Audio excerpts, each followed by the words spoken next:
After Jonathan, we'll have John Mindendeo and Colby Frank.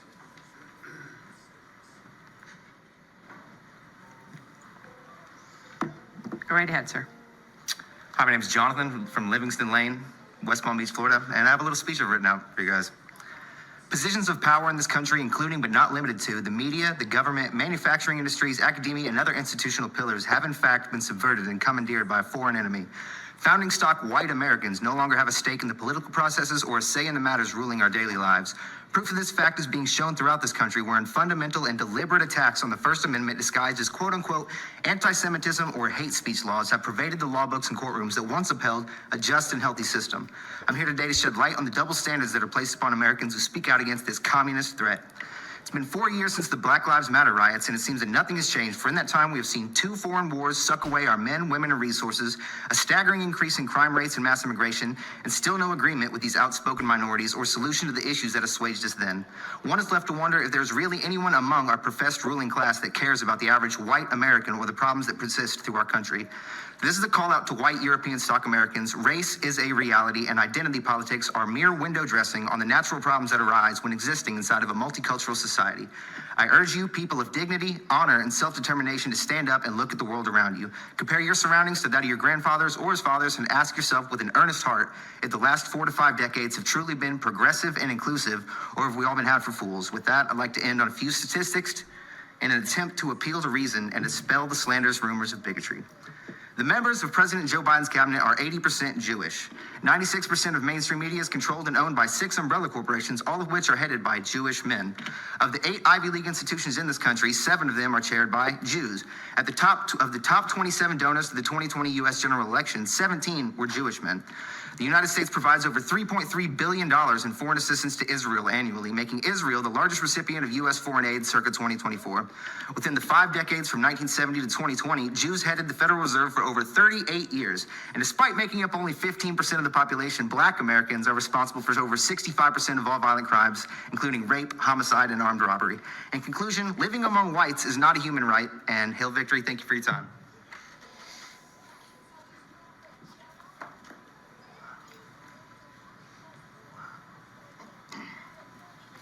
John, Colby. Hello.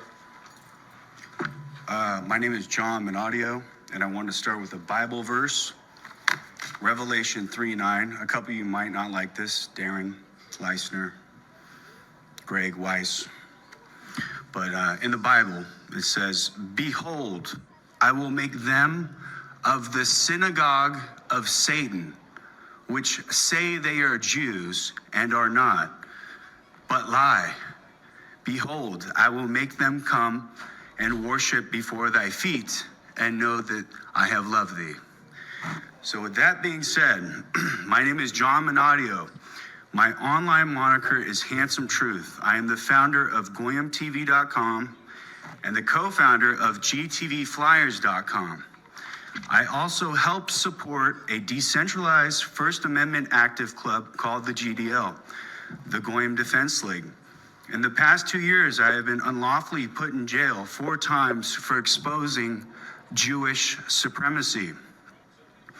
We are supposed to have the First Amendment in this country, but unfortunately we have treasonous politicians running the state of Florida. Oh, but what do you mean, you ask? Last year, Ron DeSantis flew to Israel to pass a bill called HB 269, which would jail activists like myself for 5 years in prison for hate crimes for simply having a list of Jewish people's name on it who own our banking, media, and government. These flyers include no threats whatsoever, just shocking facts. The left is noticing the genocide of the Palestinians. The right is noticing the Great Replacement, also known as the Kalergi Plan. When Americans realize that Jews that control our government are behind both, I believe we will have a civil war in no time. The question is, City Council, are you going to side with the Jewish ADL and continue to commit treason by censoring Americans for their First Amendment free speech? Or will you join the side of the founding stock Americans and stand up for what our forefathers bled for? With that being said, I have 39 seconds. Every single aspect of the media is Jewish, 96% of it. 80% of Joe Biden's cabinet is Jewish. All of Trump's donors are Jewish. DEI really means DIE. Diversity means fewer white people. Inclusion means exclusion of white people. Equity means stealing from white people. Thank you, Jewish people. Every single aspect of mass migration is Jewish. Opening up the borders to the United States, Canada, Europe, New Zealand, Australia, 30 Jewish NGO groups. You can find out more at gtvflyers.com. Heil Hitler. Wow, thank you. Sir? Yes, hello. Wow, those were two just incredible and amazing speeches. I don't think I can top those. What's really interesting is that we have, over the past 20 minutes now, 1, 2, 3, 4, 5, there's one more behind that wall, 6, 7, 8, 9 sheriff's deputies. Why so many deputies, council?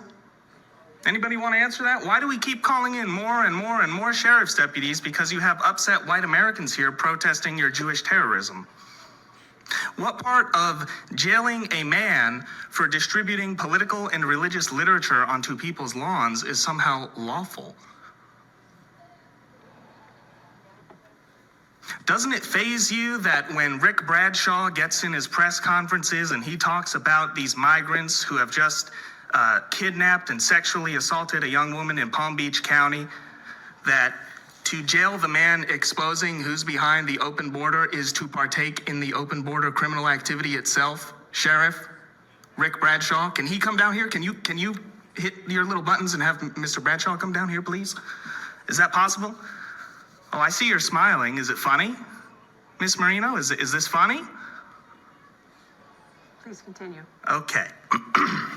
Well, I am continuing here, so let's see. We have Hebrew Immigrant Aid Society, World Jewish Congress, Office of the Chief Rabbi, Israel, Masorti Foundation, the Postcode for Jewish Life, USCJ. This is all the non-governmental organizations who are behind the open border in this country. And it is on purpose, and it is intentional. It is to destroy the voice and power and institutional generational wealth of white Americans. And every single one of you here knows it.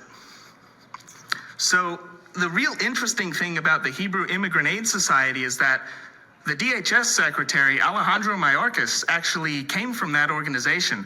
And it's hilarious because he was getting grilled by the Congress of the United States. And then his sole reaction was, oh, you're all anti-Semitic. My family and the Holocaust, He didn't answer any of the questions. I mean, what the hell is the point of a government if you can't follow the laws? Who's the government? I think we all know you are a corporation. Thank you all. Hail Hitler.